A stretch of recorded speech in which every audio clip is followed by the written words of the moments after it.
Right.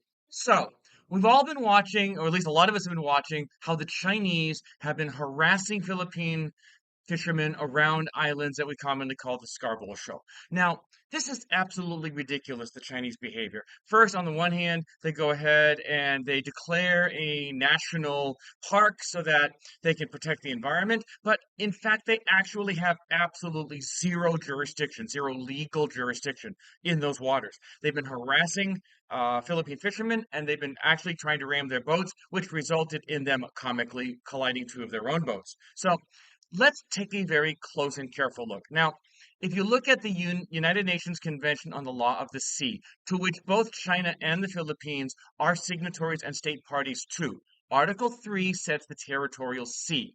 The territorial sea shall not exceed 12 nautical miles from coastal baselines. This is outlined in Article 3 of UNCLOS. In UNCLOS, Article 57, it talks about the EEZ, or Exclusive Economic Zone.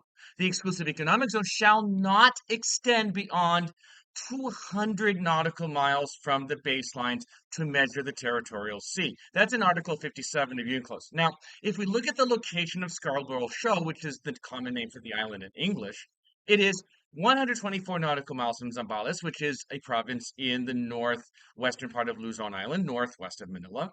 And then you have it 472 nautical miles from Hainan. So it is well outside of the 200 nautical miles that China is given for its exclusive economic zone. Now, of course, China has this really absurd 10 dash line that it claims virtually all of the South China Sea. And we'll look at some of those other absurdities in the next couple of weeks. But as it is, if you look at the EEZ, China has absolutely no claim. Now, one of the things that China likes to point to try to say that, well, these islands do not belong to the Philippines, is they look at a treaty called the Treaty of Paris in 1898. There was a war between the United States and Spain. The United States won that war. Following that war, the United States and Spain signed a treaty called the Treaty of Paris. Now, this was while the Americans were still trying to consolidate control over the Philippines, which had forces led by Emilio Aguinaldo, which were already fighting the Spaniards. And when the United States came, there was at first they were working on the same side, and well, that's another story for another day. Be that as it may, when the Treaty of Paris was signed and ratified by both Spain and the United States, it did set some geographical boundaries, which the Chinese repeatedly refer to.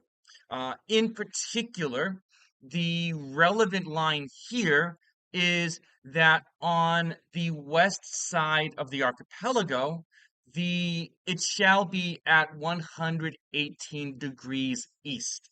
And when the Chinese bring up this treaty, they bring up that line, basically saying that anything that is further west of 118 degrees east, the Philippines has no sovereignty over. Now, having said that, this does not actually give a claim of sovereignty to China, because it most certainly does not, but they're trying to say that at least it does not belong to the Philippines. Well, being the Chinese that they are, especially the communists, they only tell part of the story. Okay? Half truth is sometimes worse than a lie.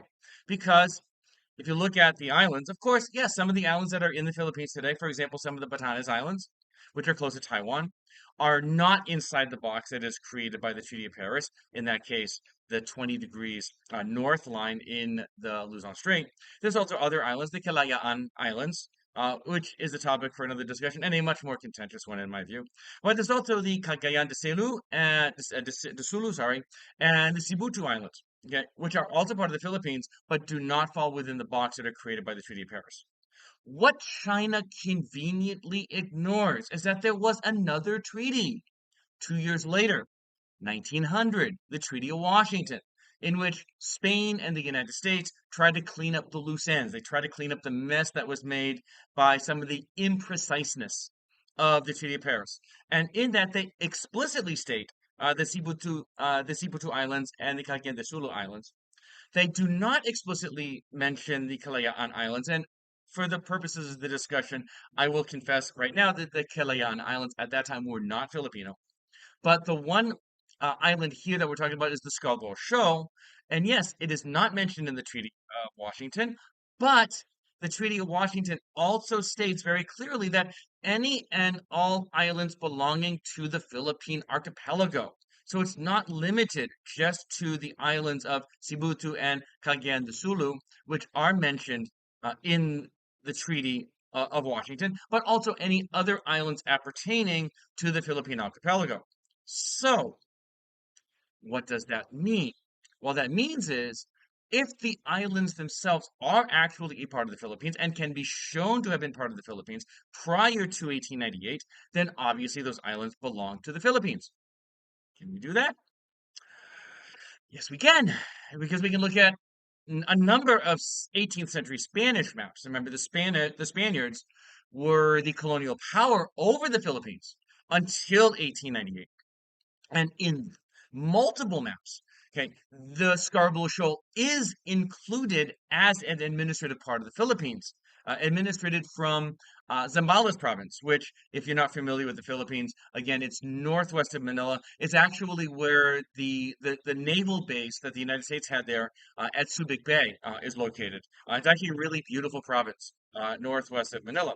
And so in those Spanish maps, they actually would use two names. They use a Spanish name, the Bajo de Masinloc, and they also used a Tagalog name. And the Tagalog are the dominant ethnic group, the dominant language in the central part of Luzon, and they called it the Panatag Shoal, which means Panatag means danger in Tagalog. And of course, looking at current events today, obviously pretty dangerous to Filipinos because of the criminal activities of the Chinese. So now let's look at what China has to say. Well, if you look at, say, maps of the Ming Dynasty, okay, which is the last truly Chinese dynasty before the founding of the Republic in 1912, okay, the, the Ming Dynasty has no labels for any of the islands in the South China Sea. They don't even have a name for the South China Sea, which today is actually called Nanhai or South Sea in Chinese. It's not even called South China Sea in Chinese. So what it does have is it has a name for what is today called the East China Sea, as well as the northern part of the Philippine Sea, which would be north and northeast of Taiwan. They call that Hai, or basically the Great Ming Sea, but that was reserved for the area around the East China Sea. There was no name for the South China Sea. The boundaries of the Ming Empire ended in Hainan, which is the island at that time part of Guangdong, now a province in its own right. If you look at Chinese maps, they did not even start showing the islands of the South China Sea until the 20th century, more than 200 years after the Spaniards were putting them on maps appertaining them to the Philippines. In fact, the name that the Chinese used, Huangyan Island, weren't even used until 1983. You will not find the name Huangyangdao on any Chinese map printed published before the year of 1983. Of course, what the Chinese love to do is now they print maps today that try to show that, in fact, there was a nine dash line during the Ming Dynasty. False. That, in fact, this island was called Huangyang Island by the Chinese as far back as the Ming Dynasty.